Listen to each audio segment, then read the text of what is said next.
हम 10th B पढ़ रहे थे। मैंने आप लोगों को एग्जाम्पल समझा दिए थे। मैं कुछ क्वेश्चंस हैं जो आप लोगों को समझा रही हूँ। एक चीज़ मैंने आपको पहले बोली थी, जो मैंने आपको डेफिनेशंस कराई थी, वो डेफिनेशन सिर्फ अच्छे से पढ़नी नहीं है, उन्हें अच्छे से समझना है।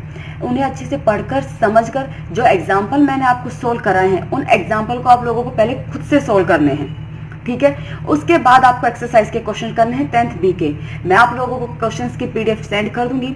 12 तक के एग्जाम्पल है, सिंपली है। एनवा पद निकालना है और आपको लगाना है केस, ठीक है। हो जाएंगे। मैंने स्टेप बाय स्टेप सोल्व करके लिखे हैं। अगर फिर भी कुछ समझ में नहीं आता है तो मुझे बता देना, मैं समझाऊंगी। कुछ क्वेश्चंस हैं 2-3 जो मैं आप लोगों को समझा रही हूँ। मैं आप लोगों को सारे क्वेश्चंस की पीडीएफ सेंड करूंगी।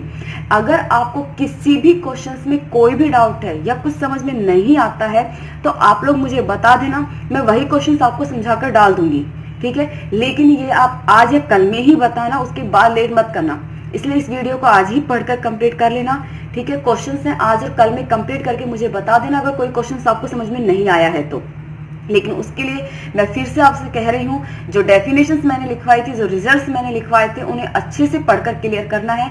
एग्जाम्पल मैंने आपको समझाकर वीडियो सेंड की थी, वो एग्जाम्पल आप लोगों को खुद को एक बार खुद से सारे के सारे सोल्व करने हैं, तभी एक्सरसाइज के क्वेश्चन करना। अदरवाइज एक्सरसाइज के क्वेश्चन सोल्व नहीं होंगे, मैं आपको सोल्यूशन भेज दूंगी, आप सिर्फ लिख लोगे लेकिन समझ में नहीं आएंगे, ठीक है। तो क्वेश्चन नंबर 13 है, बुक के हिसाब से मैच कर लेना। मेरी बुक्स पुरानी आपकी नई है, क्वेश्चन ऊपर नीचे हो सकते हैं, ठीक है। एक क्वेश्चन नंबर 13 है, दिया हुआ है 2/1 की पावर p। और एक चीज मैंने आपको बोली थी कि आप क्वेश्चन जब भी सोल्व करो एनवा पद खुद से फाइंड करना, क्योंकि हर आपको क्वेश्चंस में एनवा पद दिया हुआ हो ये जरूरी नहीं है। एनवा पद आप लोगों को खुद से निकालना है कि किसी जो इक्वेशन दी हुई है उसका एनवा पद क्या होगा, जो कि बहुत जरूरी है। मैं भले ही आपको पीडीएफ सेंड करूं, लेकिन मैं आप लोगों से इतना जरूर कहूंगी कि आप लोग जब पढ़ने बैठो तो एनवा पद पहले खुद से सोल्व करना, निकालना, क्वेश्चन खुद से सोल्व करने की कोशिश करना। नहीं आए तो फिर आप सॉल्यूशन देखना। देखिए क्वेश्चन नंबर 13 आपको दिया हुआ है 2/1 की पावर p प्लस 3/2 की पावर p प्लस 4/3 की पावर p एंड सो, ठीक है। मैं डायरेक्ट एनवा पद निकाल रही हूँ। देखिए क्या होगा, यहाँ 1 है, पावर तो पीछे, यहाँ 2 है, यहाँ 2 है, यहाँ 3 है, यानी अगर यहाँ n है तो ऊपर क्या n प्लस 1 है, तो आपका जो एनवा पद है वो क्या हो जाएगा, n प्लस 1/n की पावर p।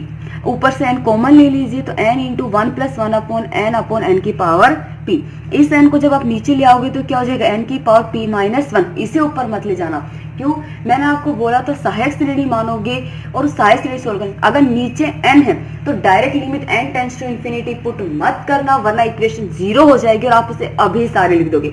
और अगर आप इसे ऊपर ले जाते हो और n टेंड्स टू इंफिनिटी लगाते हो तो पूरा इंफिनिटी मिल जाएगा, जो आप सोल्यूशन नहीं दे सकते। आगे बात समझे।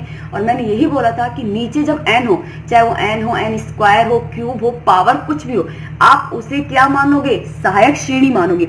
यहाँ जो है मेरा 1/n की पावर p माइनस 1 है, तो मैं सहायक श्रेणी डिफाइन करूंगी और वो सहायक श्रेणी क्या होगी, vn 1/n की पावर p माइनस 1 होगी, क्योंकि यहाँ जो एक्स्ट्रा टर्म में आ रहा है वो क्या है, n की पावर p माइनस 1 है।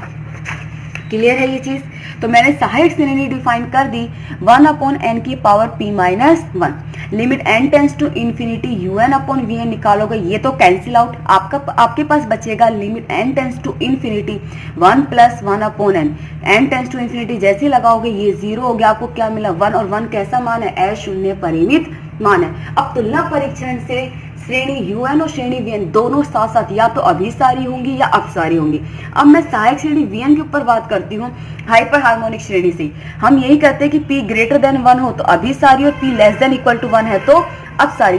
यहाँ p की जगह क्या है, p माइनस 1 है। रिजल्ट पर कोई भी इफेक्ट नहीं पड़ेगा, इस चीज का आप लोग ध्यान रखना। ये श्रेणी vn अभिसारी कब होगी, जब मेरा p माइनस 1 क्या हो, ग्रेटर देन 1 हो। इस 1 को इधर ले जाइए, यानी जब p ग्रेटर देन 2 है तो श्रेणी कैसी है, अभिसारी है। और जब p minus 1 is less than equal to 1 है, यानी p is less than equal to 2 है, तो श्रेणी कैसी है, अपसारी है। ध्यान रखना, जब भी रिजल्ट लगाओ, पावर कुछ भी हो, उससे कोई भी इफेक्ट नहीं पड़ेगा, आपको रिजल्ट उसी तरीके से देना है। आपने हाइपर हार्मोनिक श्रेणी पढ़ी थी कि जब p ग्रेटर देन 1 है तो अभिसारी और p less than equal to 1 है तो अपसारी। यहाँ पावर कुछ भी हो, रिजल्ट आप यही लगाओगे। मैंने अभिसारी के लिए ग्रेटर देन 1 ही लगाया और अपसारी के लिए लेस देन इक्वल टू 1, सिर्फ दोनों रिजल्ट एक साथ डिफाइन हो गए। तो देखिए श्रेणी वीएन है ये, अभिसारी होगी अगर p माइनस वन क्या हो, ग्रेटर देन 1 हो, 1 को इधर ले यानी p ग्रेटर देन 2। तो मेरी श्रेणी यूएन अभिसारी कब होगी, जब p ग्रेटर देन 2 है। नाउ वीएन अपसारी होगी अगर p माइनस वन क्या हो, लेस देन इक्वल टू 1 यानी p less than equal to 2। तो श्रेणी यूएन अपसारी कब होगी, जब p is less than equal to 2 होगी। क्लियर है? तो इस चीज का ध्यान रखना, इससे रिजल्ट के ऊपर आपका कोई भी इफेक्ट नहीं पड़ेगा। आपके 2-3 क्वेश्चन और भी ऐसे आएंगे, ठीक है, मैं जिसमें से एक क्वेश्चन मैं आपको समझा रही हूँ, क्वेश्चन नंबर 14 का थर्ड पार्ट। ठीक है, क्वेश्चन नंबर 14 का थर्ड पार्ट आपको दिया हुआ है n की power p upon n plus 1 की पावर q है। मैंने इसे nवा पद un में डिफाइन कर दिया, n की power p upon n plus 1 की पावर q। यहां से n जब कॉमन लोगे तो क्या आएगा, n की पावर q कॉमन आएगा, यानी ये हो गया n की पावर p अपॉन n की power q into 1 plus 1 upon n की पावर q। अब आप इस n की पावर p को क्या लाओगे, नीचे लेके आओगे आगे, तो ये क्या हो जाएगा, n की पावर q माइनस में p हो जाएगा। ठीक है, देखिए ये हो गया un is equal to 1 upon n की power q minus p into 1 plus 1 upon n की पावर q। मैंने बोला था आपको, चाहे यहाँ पर एक्स्ट्रा टर्म में n कुछ भी हो पावर में, आप वो किस में डिफाइन करोगे, सहायक श्रेणी में डिफाइन करोगे। तो मैंने मान लिया कि सहायक श्रेणी vn, और जहाँ vn क्या है, 1 अपॉन n की पावर q माइनस p। अब आप निकालोगे un अपॉन vn, तो limit n tends to infinity un upon vn, ये तो कैंसिल आउट हो गया n की पावर q माइनस p। आपके पास बचेगा limit n tends to infinity 1 upon 1 plus 1 upon n की पावर q। ये मान क्या आ गया, 1 आ गया, और ये कैसा मान है, अशून्य परिमित मान है। अब तुलना परीक्षण से श्रेणी un और vn दोनों साथ साथ या तो अभिसारी होंगी या अपसारी होंगी। अब बात करते हैं अभिसारी के लिए, वही रिजल्ट है कि p माइनस p क्या होना चाहिए, ग्रेटर देन 1, और यहाँ p की जगह क्या है, q माइनस p है, यानी q माइनस p जब ग्रेटर देन 1 होगा तो श्रेणी कैसी होगी, अभिसारी। p को इधर ले जाओगे तो q क्या होगा, ग्रेटर देन p प्लस 1 हो गया। और जब q minus p less than equal to 1 है तो अपसारी p को इधर ले जाइए, यानी q जब less than equal to p plus 1 है तो श्रेणी अपसारी होगी। मैं फिर से कह रही हूँ, यहाँ पावर पे कोई इफेक्ट नहीं पड़ेगा, रिजल्ट आप उसी तरीके से दोगे जिस तरीके से मैंने आपको रिजल्ट समझाया है। क्लियर है? श्रेणी vn अभिसारी होगी अगर q minus P is greater than 1, यानी q is greater than p plus 1। तो दी हुई श्रेणी un अभिसारी कब होगी, जब q greater than p plus 1, और अपसारी होगी जब q less than equal to p plus 1। Clear है? तो ये इस टाइप के कुछ क्वेश्चंस थे जो मुझे आप लोगों को समझाने थे, इसलिए मैंने आप लोगों को ये चीजें समझा दी है।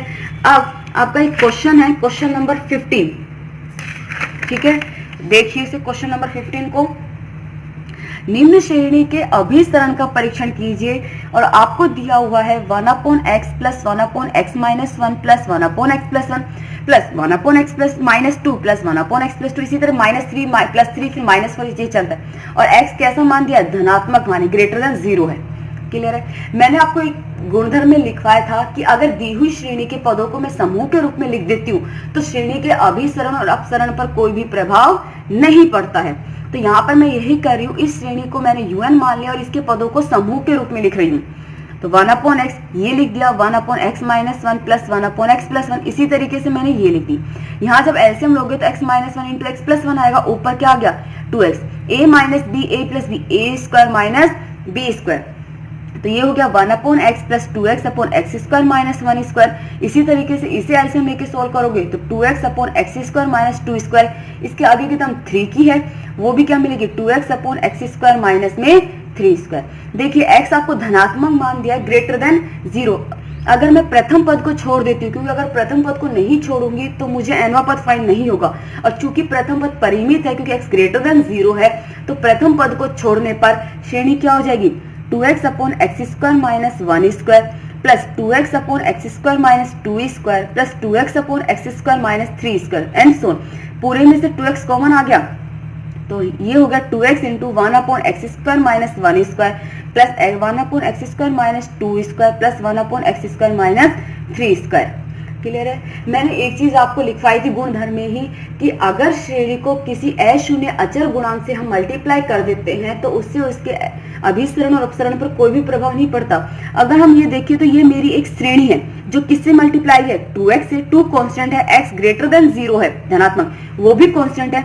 ये श्रेणी 2x से मल्टीप्लाई है तो श्रेणी के अभिसरण और अपसरण पर कोई प्रभाव नहीं पड़ेगा। मैं इसे एक नई श्रेणी नाम दे रही हूं vn। क्लियर है? तो ये श्रेणी un बराबर हो गया 2x इंटू श्रेणी vn, जहां vn क्या है 1/x² minus 1² plus 1/x² minus 2² plus 1/x² minus 3² and so on. यहाँ इसका nवां पद निकालती हूँ, x तो जगह ये 1², 2², 3², 4² यानी n², 1/x² माइनस n²। तो vn हो गया मेरा 1/x² माइनस n², यहाँ से n² कॉमन ले लीजिए, तो ये हो गया 1/n² इंटू x² माइनस 1। एक श्रेणी un तो दी हुई चल रही है, vn मैंने ये डिफाइन की है। अब मुझे सहायक श्रेणी डिफाइन करनी होगी, वो मैंने की है wn, ठीक है, जो क्या होगी 1/n²। निकालिए, अब निकालोगे vn/wn इन दोनों के लिए, तो limit n tends to infinity vn/wn क्या हो गया, limit n tends to infinity n² से n² cancel out 1/x² minus 1, ये हो गया 0। आपको क्या मिला -1, जो कि कैसा मान है, अशून्य परिमित मान है। अब तुलना परीक्षण से vn और wn दोनों साथ साथ या तो अभिसारी होंगी या अपसारी होंगी, लेकिन जो मेरी श्रेणी wn वो क्या है, अभिसारी है। क्यों? क्योंकि p बराबर 2 दिया है जो 1 से बड़ा है, इसलिए श्रेणी vn कैसी है, अभिसारी है। आप देखिए vn अभिसारी हो गया, wn अभिसारी होगा। अब दी हुई श्रेणी की बात करते हैं, तो un क्या है 2x इंटू vn, vn कैसी श्रेणी है, अभिसारी श्रेणी है। 2x क्या है, कांस्टेंट वैल्यूज है, और गुणधर्म में लिखा था कि श्रेणी को किसी अशून्य अचर गुणांक से गुणा करने पर उसके अभिसरण और अपसरण पर कोई भी प्रभाव नहीं पड़ता। 2x एक कांस्टेंट मान है जो कि अशून्य, क्योंकि x धनात्मक है ग्रेटर देन 0, तो इससे कोई भी इफेक्ट नहीं पड़ा। श्रेणी कैसी रहेगी, अभिसारी रहेगी, यानी दी हुई श्रेणी कैसी है, अभिसारी है। क्लियर है ये चीज? नाउ क्वेश्चन नंबर 16 है, इजीली है, आप लोगों ने पढ़ा भी है, यहाँ मैं समझा रही हूँ। आपको un बराबर दिया है 1/n और vn दिया है log n+1 minus log n। हमें सिद्ध करना है कि जो श्रेणी vn है वो कैसी है, अपसारी है। हम vn को लेके चलते हैं, log n+1 minus log n, log a minus log b, log a/b, यानी log n+1/n। n कॉमन लेके कैंसिल आउट, क्या बचेगा, log 1+1/n। आपने log 1+x का फॉर्मूला तो पढ़ा ही होगा, मैंने आपको लिखा है, क्वेश्चंस में आया था तो वहां पे मैंने आपको लिख दिया था। फॉर्मूला होता है x minus x² plus x³ minus x⁴/4 and so on. x की जगह क्या है, 1/n है, तो मैं log 1+x का फॉर्मूला यहाँ पे ऑपरेट कर रही हूँ, तो जो क्या हो गया, vn is equal to 1/n minus 1/2n²। ठीक है, पूरे में से क्या कॉमन आ रहा है, 1/n आ रहा है, अंदर की वैल्यूज ये बच गई। सहायक श्रेणी मैंने un मान ली, un क्या होगी जहाँ 1/n। निकालिए limit n tends to infinity un/vn बराबर limit n tends to infinity, complete values n से n कैंसिल आउट। जैसे ही लिमिट पुट करोगे n नीचे है, इन्फिनिटी करोगे, यहाँ से टर्म क्या होगी, सारी 0 होगी, सिर्फ क्या बचेगा 1 कैसा मान है, अशून्य परिमित मान है। अब तुलना परीक्षण से vn और un दोनों एक साथ अभिसारी होंगी या अपसारी होंगी, लेकिन un कैसा है, अपसारी, क्योंकि p बराबर 1 है, तो vn भी कैसा है, अपसारी है। यहाँ याद रखना आपको un 1/n दिया हुआ था, श्रेणी vn दी हुई थी, इस चीज का क्लियर है। मैं आप लोगों को क्वेश्चन सारे सेंड कर दूंगी, अगर आपको कुछ समझ में नहीं आता है, कोई भी क्वेश्चन में क्या कोई भी डाउट है, मुझे कल तक बता देना, मैं आपको वो क्वेश्चन समझाकर सेंड कर दूंगी। अदरवाइज मैं 10th C जो कि नेक्स्ट मेथड है वो स्टार्ट कर दूंगी। तो उम्मीद है कि आप लोग इसे अच्छे से करोगे, और कोई भी चीज समझ में नहीं आती है तो बता देना, मैं आपको फिर से समझा दूंगी।